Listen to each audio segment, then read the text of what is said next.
In 2012, something happened to teenagers that has never happened before in recorded human history. In a single year, across the United States, the United Kingdom, Canada, and Australia, simultaneously, teen depression rates began climbing. Teen anxiety rates began climbing. Teen loneliness began climbing. Teen self-harm rates began climbing. And they have not stopped. Not one country, not one demographic, not one gender, all of them, at the same time, in the same year. 2012 was the year smartphone ownership among American teenagers crossed 50%. It was the year Instagram reached 100 million users. It was the year the phone-based childhood replaced, in the space of a single cultural moment, the play-based childhood that every generation of children before had experienced since the beginning of human civilization. And a generation of children walked directly into it, without warning, without preparation, without any adult in their lives understanding what was happening until the crisis was already everywhere. That is what Jonathan Haidt spent 5 years documenting. That is what the anxious generation is, not a theory, not a prediction. A forensic reconstruction of what happened, why it happened, and what the evidence says we need to do about it right now. Before we go a single second further, if you are watching this channel, you are someone who reads seriously. Someone who wants to understand not just what a book says, but what it means, why it matters, and what it is doing beneath the surface argument. That is what we do on What Authors Hide every single week. We go inside the books that are shaping the conversation, and we pull out what the author is really saying, what the evidence actually shows, and what most discussions of these books consistently miss. Subscribe right now. Hit that bell. Because next week we are going inside a book that connects directly to everything we discussed today. And if the stakes of this conversation matter to you, next week's video is going to matter even more. Subscribe first. Then let us get into this book, because it deserves every minute we are about to give it. Jonathan Haidt is a social psychologist and professor at New York University's Stern School of Business. His previous books include The Happiness Hypothesis, published in 2006, and The Righteous Mind, published in 2012, a landmark study of the moral psychology underlying political division that made him one of the most widely read social scientists in the world. He is a co-founder of Heterodox Academy, an organization dedicated to viewpoint diversity in higher education. And in 2018, he co-authored The Coddling of the American Mind with Greg Lukianoff, which first raised many of the concerns about fragility, overprotection, and the mental health crisis among young people that the anxious generation develops in much greater depth. The Anxious Generation was published on March 26, 2024 by Penguin Press. It became an immediate #1 New York Times bestseller. It was named one of the most important books of 2024 by outlets across the political spectrum. Barack Obama referenced it. Surgeon General Vivek Murthy cited it in his advisory on youth mental health, and it generated one of the most sustained, serious, and sometimes fierce public debates about a parenting and public health question in recent memory. The central argument of the book is this: the transition from a play-based childhood to a phone-based childhood, which happened rapidly between approximately 2010 and 2015, caused a massive and measurable deterioration in the mental health of adolescents in the United States and across the English-speaking world. Haidt argues this is not a coincidence. It is a causal relationship, and he argues that the mechanism through which this damage operates is specific, documentable, and, crucially, reversible if the right collective action is taken quickly enough. Let me take you through the architecture of the book, because Haidt builds his argument in layers, and understanding how he builds it is essential to evaluating what he is actually claiming. The first thing Haidt establishes is the reality and the scale of the mental health crisis. He is not arguing from anecdote.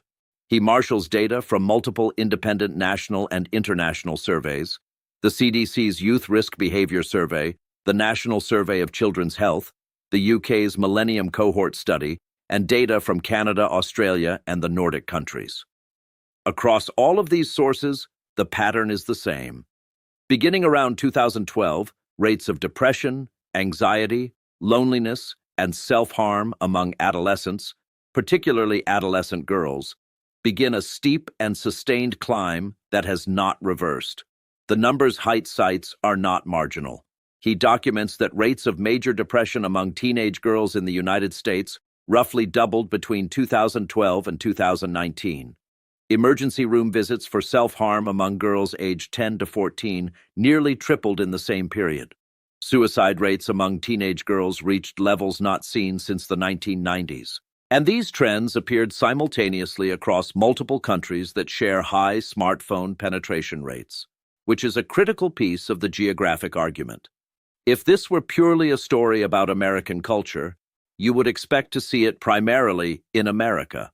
The fact that it appeared in the UK, Canada, Australia, and across the Nordic countries at roughly the same time points toward a global technological driver rather than a purely local cultural one. The second layer of Haidt's argument addresses what he calls the great rewiring of childhood. He identifies two simultaneous shifts that together produced the crisis. First, the rapid adoption of smartphones and social media platforms by young adolescents, with the average age of first smartphone ownership in the United States declining to approximately 11 years old by the mid-2010s. Second, what he calls the safetyism movement in parenting, which he first examined in The Coddling of the American Mind. Beginning roughly in the 1990s, American and British parenting culture shifted dramatically toward the elimination of physical risk in childhood.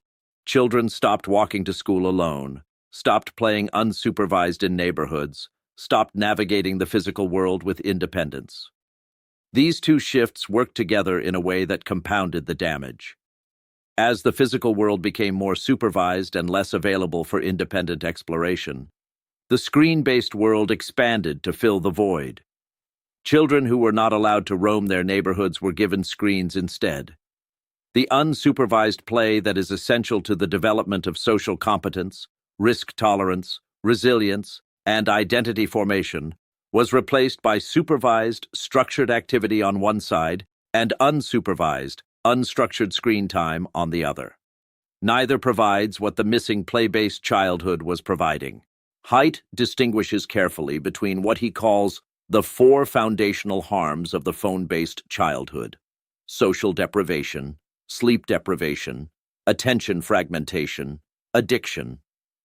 On social deprivation, Haidt draws on the established developmental psychology literature to argue that adolescence is a critical period for the development of social skills, empathy, and the capacity for real-world relationship. These capacities develop through direct physical interaction, through reading facial expressions in real time, through navigating conflict without a delete button, through building the resilience that comes from genuine social risk. Online interaction, even at high volume, does not provide the same developmental inputs. Think of it like the difference between reading about swimming and getting in the water. You can study the mechanics indefinitely, but the neural and physical adaptation only happens in the actual medium. The research Haidt cites on this point includes studies showing that heavy social media use is associated with reduced capacity for empathy and perspective-taking in adolescence, specifically because the social cues that build those capacities in face-to-face interaction are absent or distorted in digital communication. On sleep deprivation, the evidence is stark. Smartphone use in the bedroom is associated with significantly reduced sleep duration and quality in adolescence, and the consequences of chronic sleep deprivation in developing brains are severe. Sleep is when memory consolidation occurs. Sleep is when emotional regulation is restored. Sleep is when the prefrontal cortex, the part of the brain responsible for impulse control, planning, and the management of emotion, is repaired and prepared for the following day.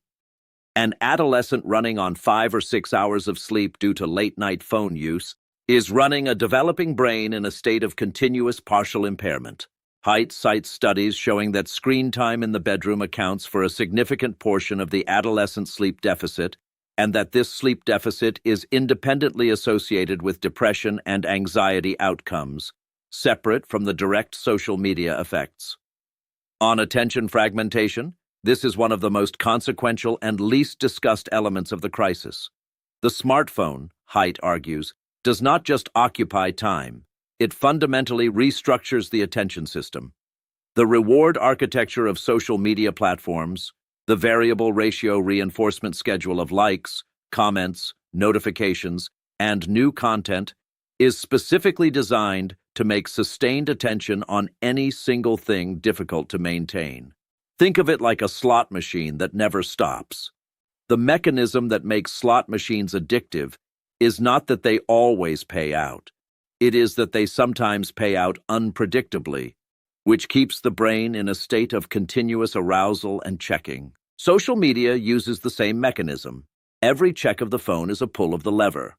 The reward is unpredictable, and the brain reorganizes around that unpredictability in ways that make deep, sustained, single-task focus progressively harder. For adolescents whose capacity for sustained attention is still developing, the implications are significant.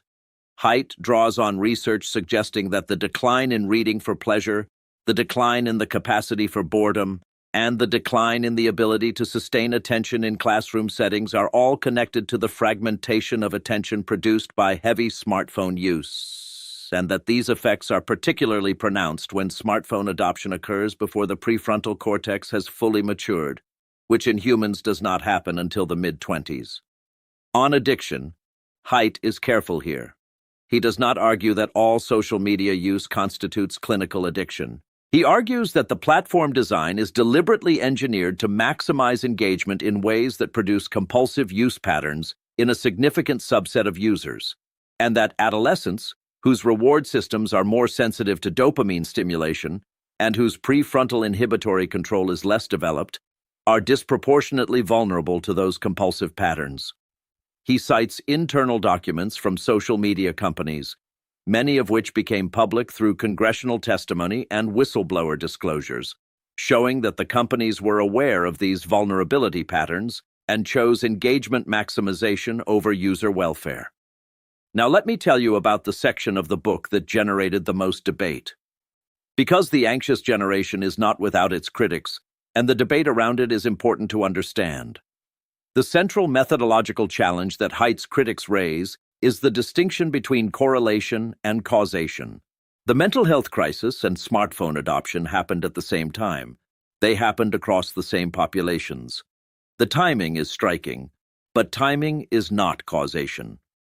And several prominent researchers, including psychologists Amy Orban, Andrew Przybylski, and Candace Odgers, have argued that the effect sizes in the existing research are small, that the data does not cleanly support a causal claim, and that other factors, economic stress, academic pressure, climate anxiety, changing diagnostic practices, may account for a significant portion of the mental health deterioration. Haidt engages with these criticisms in the book directly. He argues that the critics are applying a standard of proof that is not applied to other public health questions of similar scale.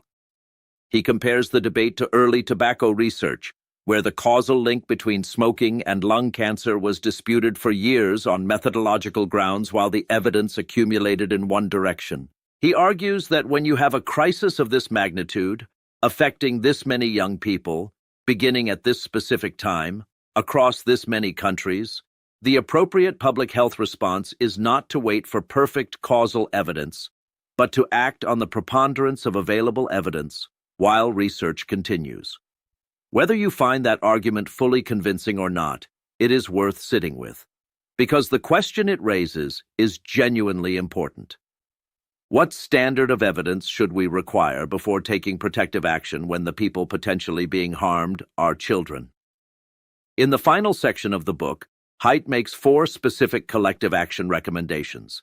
He is emphatic that individual parental action, while valuable, is insufficient. The problem is structural, he argues, and the solution must be structural. His first recommendation is no smartphones before high school. Not reduced smartphone use. Not monitored smartphone use. No smartphones. He argues that the critical window of damage is early adolescence, roughly age 11 to 14, when the social comparison sensitivity is highest, identity formation is most active, and the prefrontal cortex is least equipped to manage the reward architecture of social media. Smartphones given to children in this window are not neutral tools. They are, in his framing, a developmental hazard. His second recommendation is no social media before 16. This aligns with and draws on the Surgeon General's advisory that was published around the same time as the book. Haidt argues that the social media platforms most associated with harm, Instagram, TikTok, and Snapchat specifically, are engineered for adult psychological profiles and are operating on adolescent brains that are not equipped for them. His third recommendation is phone-free schools, not phone-restricted schools where phones are in pockets and on vibrate. Phone-free schools where devices are stored in locked pouches or central lockers for the duration of the school day. He cites early data from schools that have implemented phone-free policies showing improvements in student attention, reductions in social conflict, and in some cases, measurable improvements in reported well-being. His fourth recommendation is more unsupervised play and childhood independence. He wants the safetyism movement reversed. He wants children walking to school again. He wants children in neighborhoods again. He wants the physical, social, risky, unsupervised play that developmental psychology has consistently identified as essential to healthy development to return to childhood, not as a luxury, but as a necessity. Now let me tell you what I think is the most important and least discussed thing about this book. Because in all the debate about methodology and causation and effect sizes, something essential about what Haidt is doing gets overlooked. The Anxious Generation is not primarily a book about smartphones. It is a book about what childhood is for. It is a book about what adolescents need developmentally and what happens when a generation is deprived of it, not through malice, not through neglect, but through a combination of well-intentioned overprotection and a technological transformation that arrived faster than any cultural immune response could form. The argument beneath the argument is this. We know, from decades of developmental psychology, what children and adolescents need to become psychologically healthy adults. They need real social interaction. They need physical risk. They need boredom. They need the experience of navigating difficulty without immediate adult intervention. They need to fail in low-stakes environments and recover from that failure. They need to build, through direct experience rather than observation, the internal resources that resilience requires. A phone-based childhood does not provide those things. It provides stimulation, connection, entertainment, and information in extraordinary abundance. But it does not provide the developmental inputs that a play-based childhood was always providing.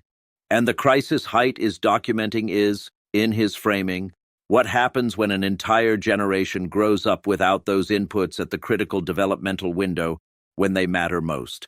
Whether you accept every element of his causal argument or not, and there are reasonable grounds for questioning some of his more confident claims, the underlying developmental framework is robust. The research on the importance of unsupervised play, social risk-taking, and physical independence in adolescent development is not new or contested. Haidt is applying it to a new context, and the application is uncomfortable precisely because it suggests that the crisis cannot be solved by better content moderation or more parental monitoring. It can only be solved by giving children back the kind of childhood that built healthy adults for the entirety of human history before 2012. That is a harder argument to act on than updating a platform's algorithm. But Haidt is not interested in easy arguments. He is interested in honest ones. And after 5 years of building this case, the honest argument is the one he chose to make. Read this book. Read it if you are a parent. Read it if you are an educator. Read it if you are a policymaker. Read it if you are simply a person who wants to understand one of the most significant and least understood social transformations of the 21st century. You will disagree with parts of it. The best readers always do.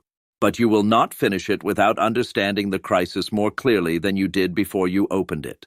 And that clarity is exactly what this conversation needs. Before we close today, and I mean this, if you made it to the end of this video, you are exactly the kind of reader this channel exists for. You came for depth. You came for honesty. You came to understand a book rather than just know its title. That is what Authors Hide does every single week. We go inside the books that matter. We pull out what the author is really arguing beneath the surface, and we ask the questions that most discussions of these books consistently avoid. Subscribe to What Authors Hide right now. Hit the notification bell. Because next week we are going inside a book that connects directly to what we discussed today, one that looks at the same cultural moment Haidt is examining from a completely different angle and reaches a conclusion that will genuinely surprise you. If today mattered to you, next week is going to challenge you. And that is exactly what reading is for. I will see you there.